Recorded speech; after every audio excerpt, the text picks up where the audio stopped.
I am Tessa Dingman, Project APISM's current communications manager, and I'm thrilled to be speaking with Grace Kunkel, a former member of the Project APISM team. Grace served as the community impact manager during her time with us, playing a key role in driving our mission to drive science to deliver innovation for healthy bees and bee businesses. Since then, she's transitioned to an exciting new role as an extension agent in agriculture and natural resources at Virginia State University or Virginia Tech. Grace, it's great to have you here today. Thank you so much for joining me. I'd love to dive in to your time at Project APIS M. Can you share a little bit about your experience and the work you were involved in while you worked at PAM? Absolutely. So I worked at PAM for almost 5 years, and my first role was actually as a communications manager, part-time. Mhm. I had wanted to work with PAM, Project APISM, for a long time, just being in the honeybee research community, first as a scientist and then as a communicator. I was familiar with PAM and their work, and so when I saw a job opening open up, even though it was just for part-time, I went for it because I figured I could try to get my foot in the door and do some good work talking about the work that PAM does. Yeah. And then that quickly led to becoming a full-time communications manager as the PAM team was growing a little bit. Hmm. Um, and over the years, as my interests, really aligned with just focus on translating the research for beekeepers, Hmm. I was allowed to develop into a community impact role, and really focus more on that. So what initially drew you to working in beekeeping and bee research?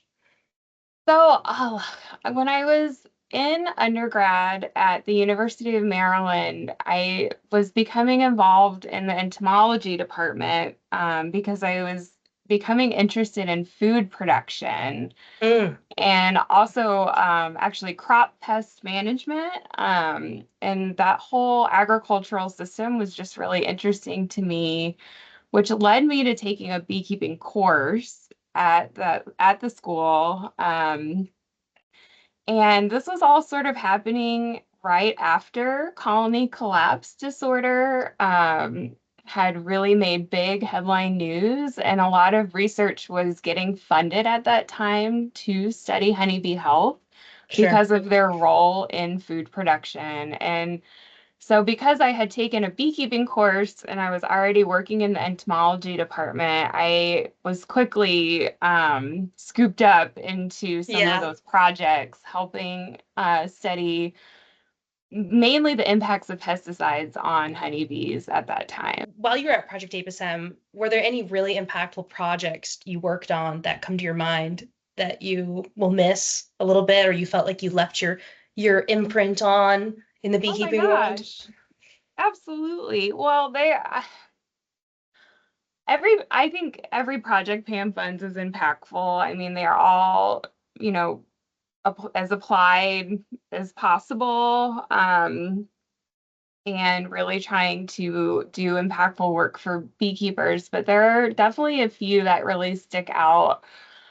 I have a little bit of a background in honeybee nutrition, so I was super grateful to get to talk with Dr. Vanessa Corby Harris and Blake Shook, who is a commercial beekeeper and collaborator on her nutrition research.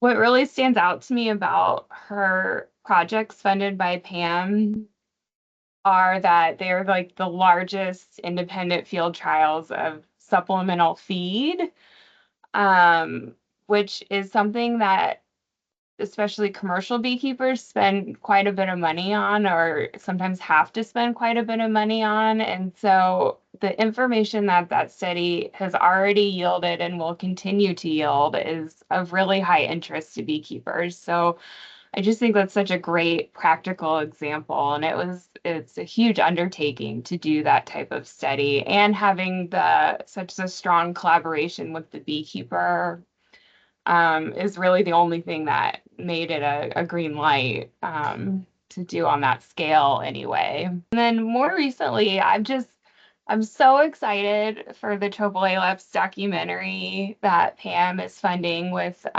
support through the Healthy Hives Research Initiative.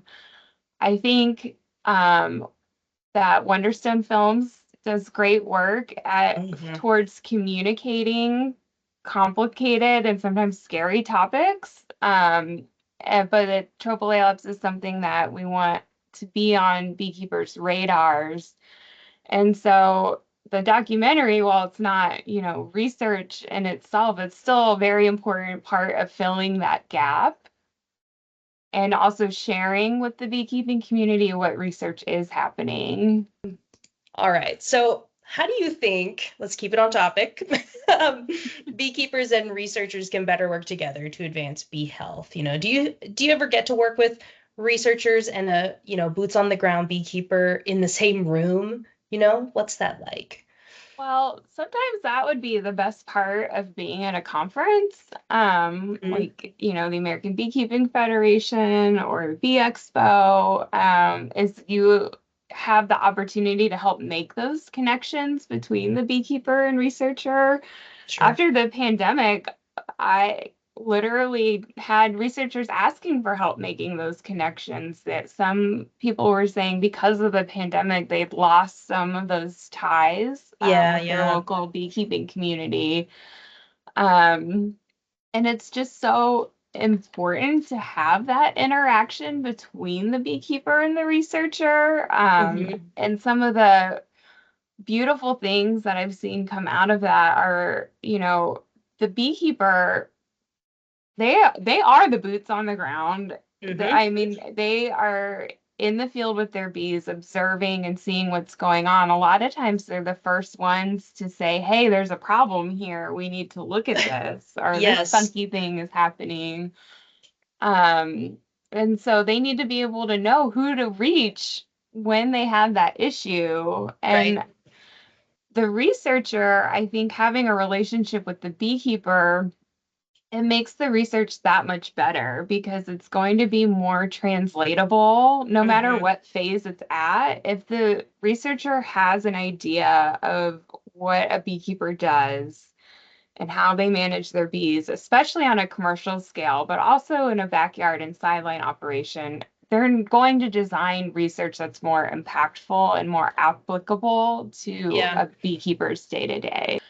Right. So vital to speak with the person who is managing these bees. Yeah. I mean, how could the researcher even gain access to the apiary and, get to actually Yeah. understand, bees can't talk to us. So I feel Yeah. beekeepers are probably as close as we can get to understanding what is going on Well, in each hive. that's so true. And, a lot of times a researcher, they might be an expert in their field, but they're not necessarily an expert in beekeeping husbandry. Sure. And you absolutely need both to have a successful research project. You have to have healthy bees to conduct research. So, yeah, it's just there's so many ways where a beekeeper and a researcher working together just improves things for everybody. Okay, so let's get back to a little bit about when you did work at Project APSM. What did you find most rewarding about working on our team? Oh my gosh. Well, I one thing I always really liked about working at Pam was we were able to be responsive. This is also a challenge too, so it's sort of like a double-edged sword. It's hard to be responsive, but it's Hmm. important when you are working with an industry where things are happening in real time and every season is very critical.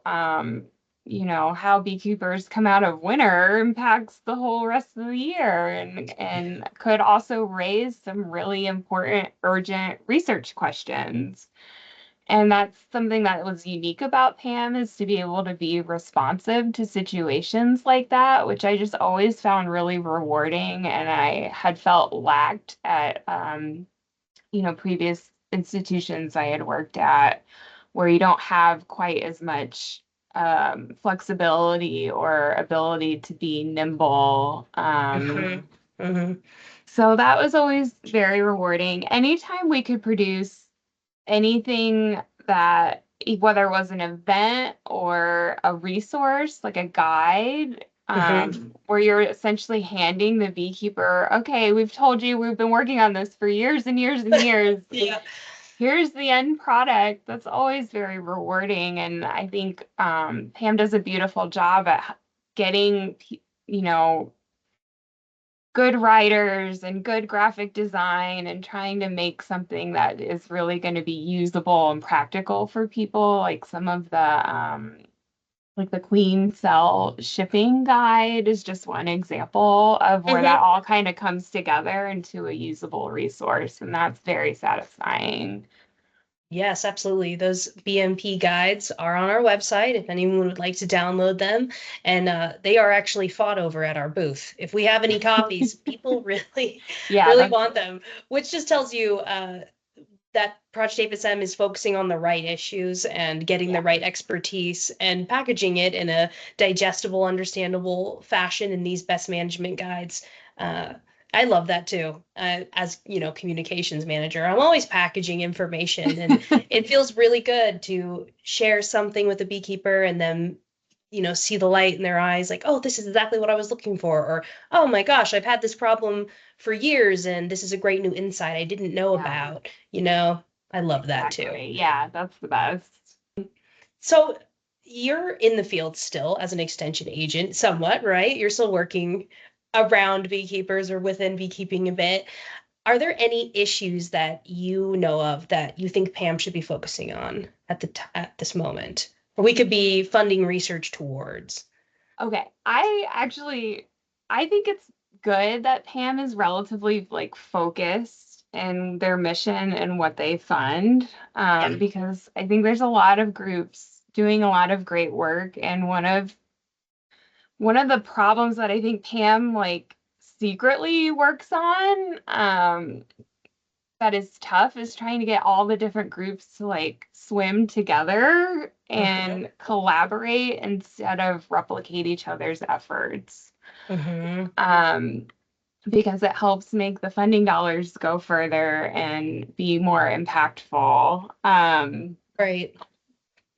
I think that there's only going to be more and more issues with some of these introduced species, like the yellow-legged hornet, as an example, and the potential for the introduction of tropolalaps at some point that could precipitate really urgent problems. So I'm glad to see Pam is leading the way and funding some important work in those areas. And I don't think that that need will go away necessarily.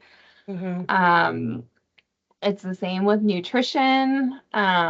It's not just the supplemental feeding, but it's also how nutrition and plants are changing with the climate. And Pam has started funding work in that area.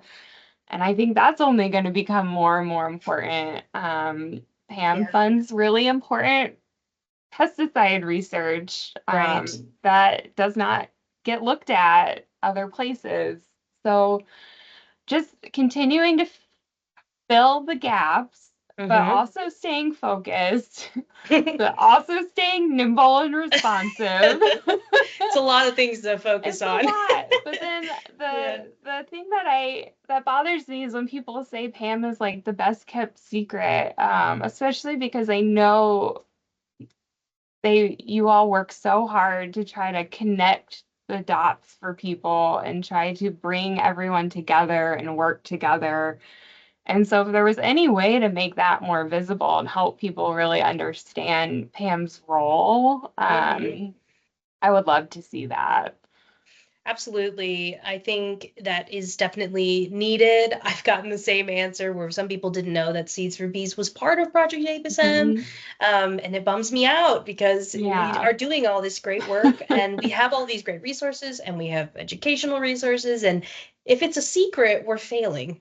So, Yeah. that is an excellent point, Grace, and I'll take that back to the team and we'll work on it. I hope that by the next time I talk to you, you're like, Project APSM's everywhere. I'm Everywhere. hearing about it. Yeah. Like it's on a billboard, Um, but Yeah, that's I mean very they're fair. doing work in almost every major well, definitely every major beekeeping state, but probably almost every state, and people should know about We're it. trying. Yeah, Yeah. we're filling up that map slowly, Yeah. slowly. Yeah. I just have one question left. It's just if you have anything else you'd like to share with the PAM team, any updates or any other information on your new position or anything you want to share. Well, keep up the good work.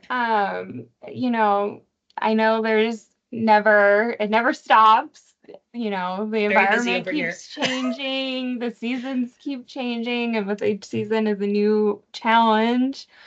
But you guys do great work and keep it up. Um, my new role is interesting. It's funny. I don't have a specific beekeeping mandate as part of my new role. I'm working with a lot of gardeners now and homeowners, but I'm Oh. hoping to bring my beekeeping background and what I understand about pollinators and the importance of nutrition Hmm. to every aspect of everything that I'm doing. And then also work to engage the local beekeeping community as well and share the resources that Pam creates, and that others create, just to help make it a little bit easier, a little bit more manageable for people because it can be quite challenging.